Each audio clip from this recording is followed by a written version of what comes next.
qui parlera donc de Customer Hypercentricity, de New Hospitality. Donc ce keynote sera animé par moi-même, William Alexandre François, et a été coécrit par Alessandro Ivernizzi. Tous deux travaillons à l'école hôtelière de Lausanne et principalement pour le Institute of Customer Experience Management, ICM, qui verra le jour prochainement, qui est basé vraiment sur de la recherche sur l'expérience client pour son développement. Donc suite à l'invitation de Frank Prime aujourd'hui pour One Club, où je suis très honoré d'ailleurs d'en faire partie, pour cette session sur le tourisme et notamment menée de façon digitale suite au Covid-19. Je vais d'abord introduire un petit peu, déjà vous parler brièvement, me présenter pour vous donner un petit peu un contexte. Après, on parlera de ce qu'est l'hospitality pour ensuite développer un petit peu le Customer Hypercentricity et les raisons pour lesquelles le mouvement peut se faire aussi maintenant. Qu'est-ce qui va engendrer ce mouvement et qu'est-ce qui va permettre ce mouvement un petit peu plus rapide? Et enfin, quelques key takeaways pour vous. Donc, l'objectif de cette introduction aujourd'hui, c'est tout d'abord de rappeler, et c'est quelque chose qui est commun à nous tous, on travaille tous dans l'objectif de développer finalement de l'expérience client, de la relation avec nos clients, et surtout pouvoir développer nos marques qui permettront à nos clients de choisir notre produit plutôt que notre compétition. Et c'est la raison pour laquelle le Customer Hypercentricity est de plus en plus important. Donc, pour ce qui est de l'expérience, pour moi-même, tout d'abord, donc je suis lecturer à l'école hôtelière de Lausanne et également manager de l'ICM, ICEM. Donc, je suis la 4e génération d'hôteliers-restaurateurs. J'ai toujours été passionné par l'hôtellerie et le tourisme et c'est la raison pour laquelle je suis très honoré et ravi de faire partie des membres de l'école hôtelière de Lausanne qui a pour vocation de développer déjà de la recherche sur ces éléments-là, de la recherche appliquée sur de l'hospitality et également d'essayer de former des futurs managers et des futurs collaborateurs pour vos entreprises. Comment définir l'hospitality? C'est toujours un petit peu large puisque finalement l'hospitality aujourd'hui est de plus en plus utilisé. C'est un terme qui est de plus en plus commun. Souvent on l'a défini par ce côté de générosité, ce côté de friendly attitude dans le fait de recevoir des clients. Mais avant toute chose, si on doit rentrer un petit peu plus dans le détail, il va falloir prendre en considération tout d'abord la qualité de service et la qualité du produit, qui aujourd'hui sont indissociables. Mais donc cette qualité va servir l'expérience client, puisque la qualité va être factuelle et mesurable, alors que l'expérience client va jouer vraiment sur l'émotionnel. Et donc la génération de mémoire, ou en tous les cas la génération de souvenirs vis-à-vis de nos clients. Et c'est la raison pour laquelle on doit aujourd'hui engager nos collaborateurs dans ce processus-là. On ne peut pas le faire sans eux.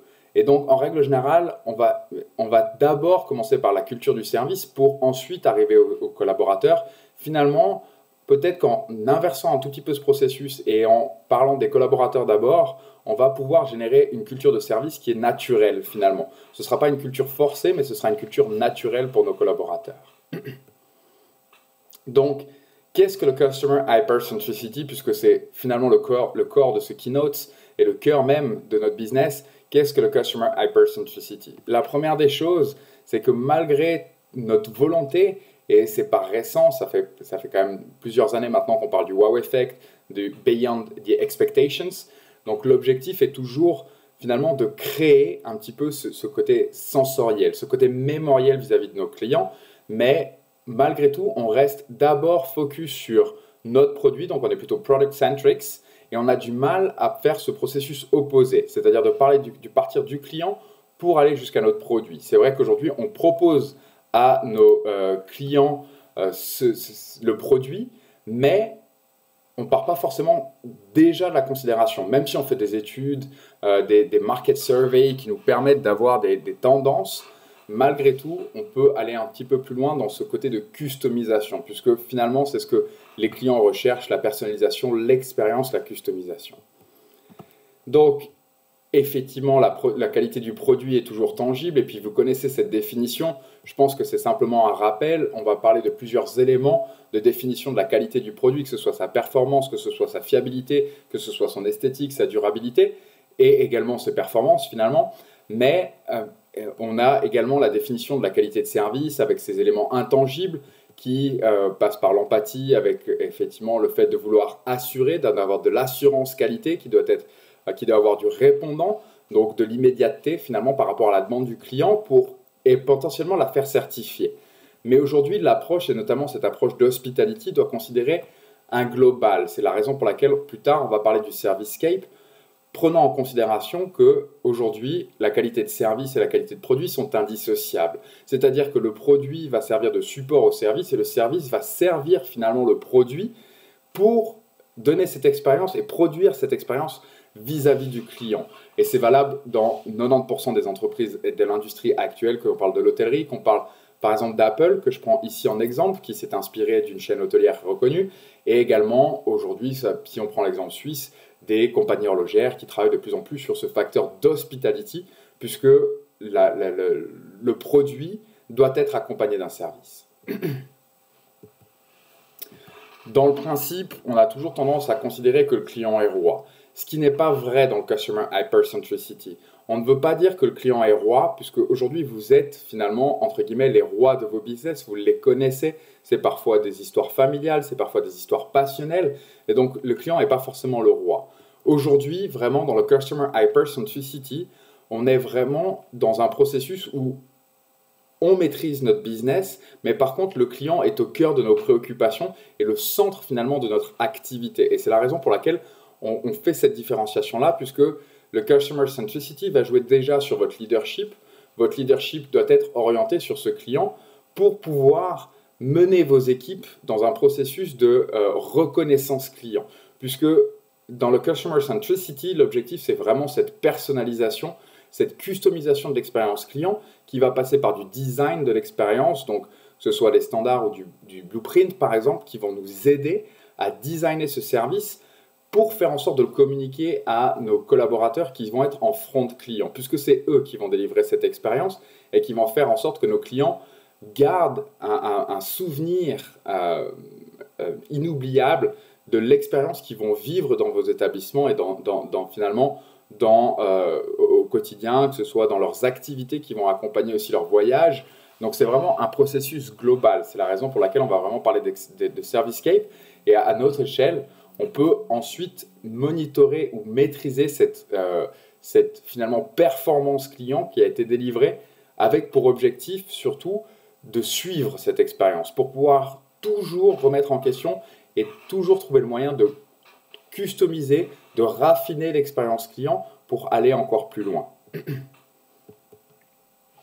Donc, pourquoi aujourd'hui? Pourquoi ces éléments rentrent de plus en plus en considération aujourd'hui? Tout d'abord parce que pendant des années, on cherchait à atteindre finalement le niveau 3 du service de Kaufman, donc des niveaux de service de Kaufman. Tout d'abord, on avait le service criminel. Donc le service criminel, même si le terme est fort, c'était simplement ce service qui était finalement si mauvais que le client détestait l'entreprise au travers de l'expérience qu'il avait vécue. Ensuite, on a vraiment essayé d'aller beyond the expectations et donc d'atteindre le niveau 4 et parfois 5, puisqu'aujourd'hui, on a essayé de surprendre nos clients. Mais c'est de plus en plus difficile de surprendre nos clients et malgré tout, on peut aller encore plus loin avec ce côté d'inoubliable, ce niveau 6, ce niveau inoubliable qui va générer du mémoriel et donc du sensoriel également avec vos clients. C'est la raison pour laquelle on va parler de plus en plus de cette company value que vous connaissez tous puisque c'est notre objectif. Et la raison pour laquelle on peut faire cette différenciation, c'est parce que ça va apporter de la valeur supplémentaire à vos clients et surtout à votre entreprise. Elle va être perçue comme premium. Dans sa branche, ça ne veut pas forcément dire qu'on est obligatoirement dans de l'hôtellerie de luxe, c'est valable à n'importe quel niveau. Mais aujourd'hui, l'objectif est surtout de faire cette différenciation et de se positionner comme une des références de l'expérience client dans notre marché. Pourquoi aujourd'hui? Tout d'abord parce que nos clients sont de plus en plus conscious, c'est-à-dire qu'ils ont de plus en plus d'informations, ils connaissent de plus en plus nos industries, ils connaissent de plus en plus sur le tourisme, ils ont de plus en plus de sources d'informations, et donc c'est difficile, comme je le disais précédemment, de les surprendre. Par contre, on peut se servir de la big data. Alors, entre parenthèses, j'ai connaissance de la GDPR qui peut paraître limitative, mais encore une fois, si on analyse bien la GDPR, l'objectif de ces big data aujourd'hui va être vraiment de pouvoir collecter de l'information utile à la customisation de nos clients. L'objectif est absolument pas collecter de l'information inutile. Vraiment, cette big data, cette blockchain, l'objectif est d'aboutir à finalement de l'information qui va permettre d'affiner l'expérience de nos clients, de la customiser en ayant une meilleure connaissance de leurs attentes pour pouvoir utiliser de la digitalisation et la plateformisation, qui vont être deux outils de customisation. L'un est un outil digital qui va supporter nos activités, l'autre, la plateformisation, va rentrer vraiment dans ce processus d'anticipation de la demande client et de la customisation de l'expérience client en anticipé. Et enfin, finalement, c'est ce que nos clients recherchent. C'est pour ça que ça fait aussi partie de la mouvance, puisque les clients le disent dans des études, qu'ils sont prêts à payer plus cher pour une expérience, alors que, et surtout quelque chose qui est customisé, personnalisé, qui leur correspond. Donc c'est la raison pour laquelle aujourd'hui on peut être de plus en plus performant dans ce processus-là. Sans oublier qu'on passe par un processus de service-scape. Aujourd'hui on parle énormément du service-scape à chaque fois qu'on développe des concepts, mais qu'est-ce que c'est ? Ça passe par les basiques, c'est-à-dire votre bâtiment, qu'est-ce qu'il va procurer, est-ce que vous allez pouvoir le faire, est-ce qu'on va pouvoir l'aménager correctement pour recevoir nos clients, mais également vos collaborateurs, quelle est la relation qu'ils vont pouvoir développer déjà en interne pour pouvoir développer une meilleure relation avec vos clients. C'est-à-dire qu'à l'interne, si vous avez une bonne ambiance, ça va se retranscrire au niveau des clients et le service va être de plus en plus efficient ou efficace. Mais généralement, on va préférer l'efficience. Ensuite, il va y avoir la qualité du produit. Comme je l'ai dit précédemment, le produit sert la qualité, enfin le produit va servir le service et le service va servir le produit. Finalement, c'est un cercle vertueux, mais on a besoin de ce produit, cette qualité de produit, puisque ça fait partie de l'expérience du client.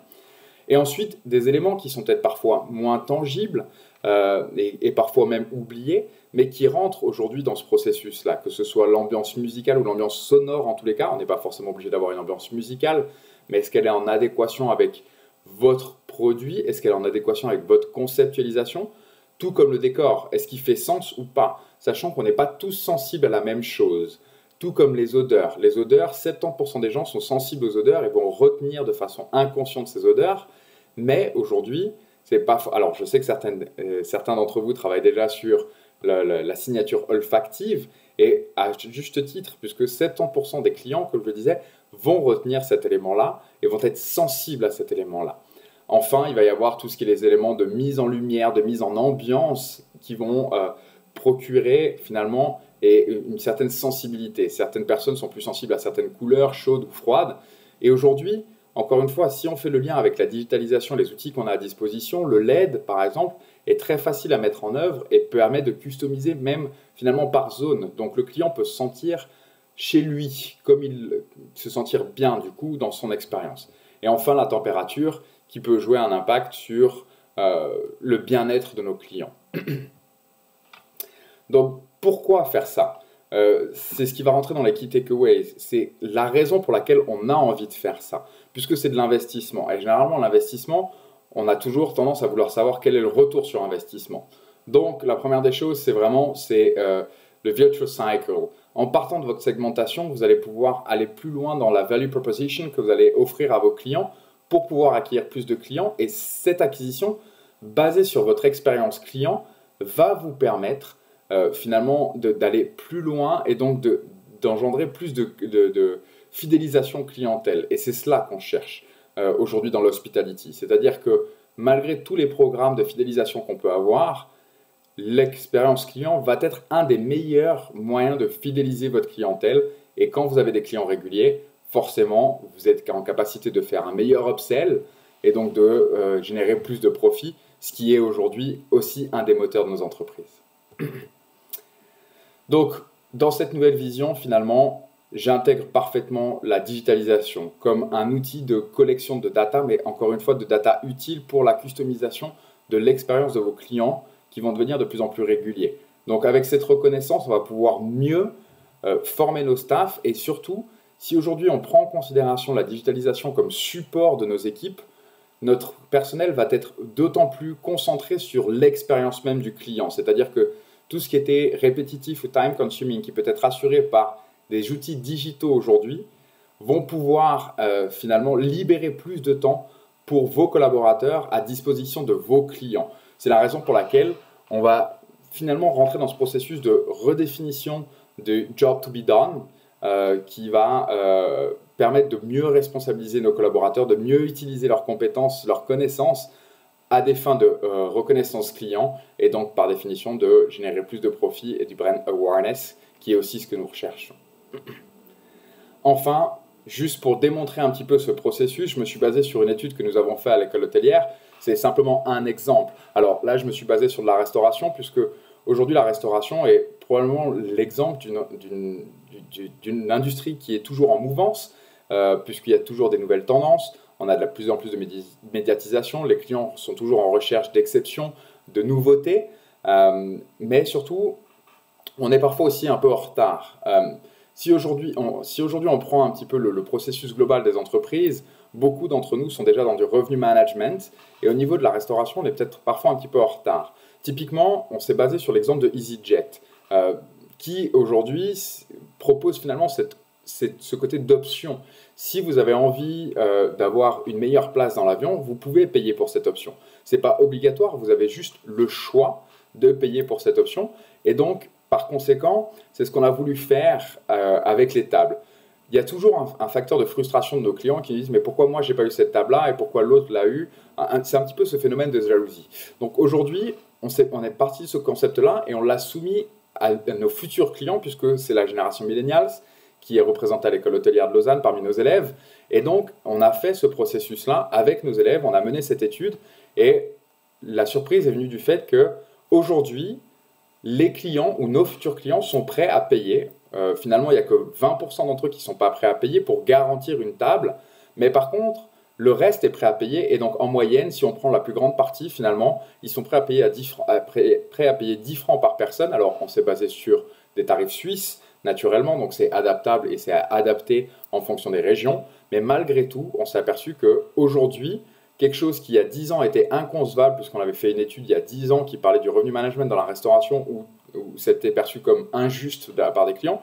Aujourd'hui, du fait des nouvelles générations, du fait de la digitalisation, du fait de la conscience de nos clients sur nos métiers, on peut changer cette perception et on est vraiment parti de ce qu'on appelle du value-based pricing, c'est-à-dire que la première des considérations a été nos clients. On leur a proposé finalement une nouvelle opportunité qu'ils ont acceptée et ils ont mis un prix sur cet élément-là et on est vraiment du coup dans ce principe de Customer Hypercentricity.